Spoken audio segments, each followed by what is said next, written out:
Gardening didn't get easier for me because I learned more complicated techniques or bought expensive tools. It got easier when I started quitting things that were quietly making my life harder. At Rootshaven Grounds, I've learned that the biggest breakthroughs often come from letting go, not adding more. If your garden feels overwhelming, exhausting, or inconsistent, chances are you're holding on to habits that no longer serve you.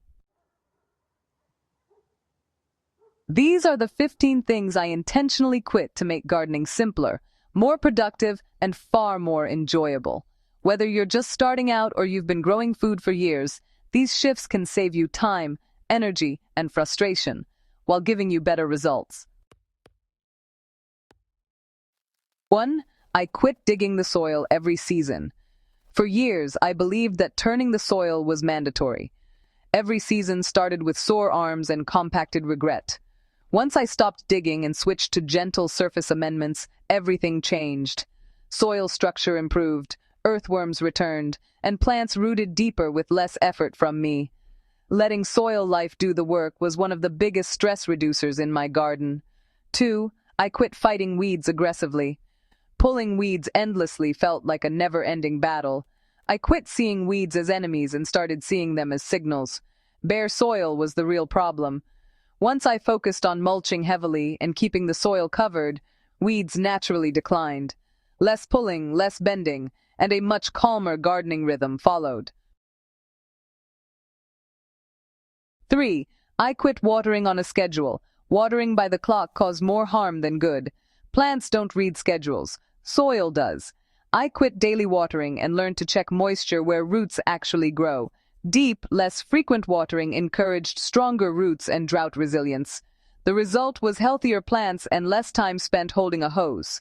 4. I quit using synthetic fertilizers. Quick fixes were creating long-term problems. Synthetic fertilizers gave fast growth but weak plants. When I quit them and focused on compost, mulch, and natural soil feeding, my garden stabilized. Growth became steady, pests decreased, and soil fertility improved year after year instead of collapsing between seasons. I quit growing what didn't thrive here. Honestly, this one hurt my pride. I loved certain plants that simply hated my climate and soil. Quitting them felt a bit like giving up until I saw just how much easier gardening became when I worked with local conditions. Choosing varieties suited to your region saves water, reduces disease, and, boosts yields effortlessly. I quit overcrowding my beds. Trying to squeeze just one more plant into a bed always caused weak growth and disease. So I quit overcrowding and started respecting spacing recommendations. The plants grew larger, airflow improved, and harvesting became so much easier. Fewer plants, surprisingly, gave me more food. I quit perfect rows and symmetry. Gardening isn't a military operation, after all. I quit obsessing over straight lines and perfect spacing. Once I focused on function instead of appearance, the garden felt so much freer.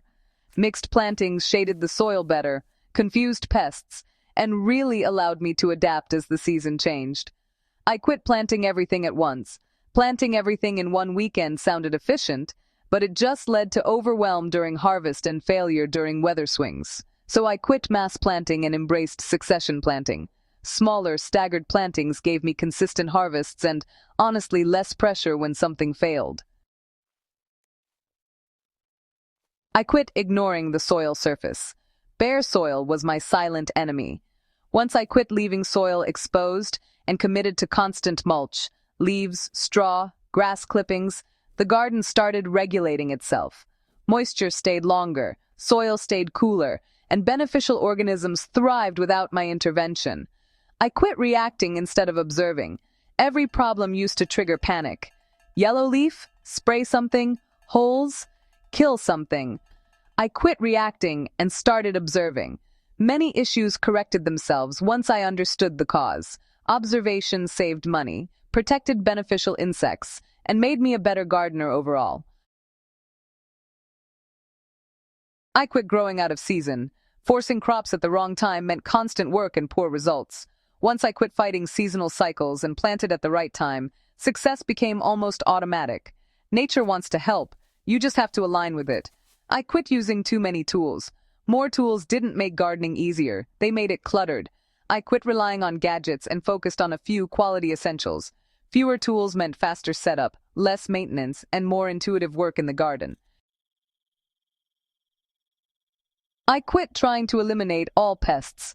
A pest-free garden is an illusion. I quit trying to eradicate insects and focused on balance instead. By encouraging predators, improving plant health, and tolerating minor damage, the ecosystem stabilized. Ironically, pest problems became smaller once I stopped obsessing over them. I quit comparing my garden to others. This was a big one. Social media gardens are curated highlights, not reality. Once I quit comparing, I started enjoying my own progress. Gardening became personal again, about nourishment, learning, and connection rather than perfection. I quit making gardening complicated. At the core of it all, I quit believing gardening had to be hard. Plants want to grow. Soil wants to live. When you remove unnecessary steps, nature fills in the gaps. Simplicity didn't reduce results, it multiplied them. Why quitting is the real gardening upgrade. Every habit I let go of removed friction from the process. Gardening became something I looked forward to instead of something I squeezed into exhaustion. The garden started giving back more because I stopped getting in the way. At Rootshaven Grounds, this philosophy guides everything we do. Gardening isn't about mastering complexity. It's about understanding relationships. When you quit what drains you, you create space for what actually works. If this article helped you rethink your approach, imagine what a full season of simpler gardening could look like. Share this with someone who's struggling in their garden.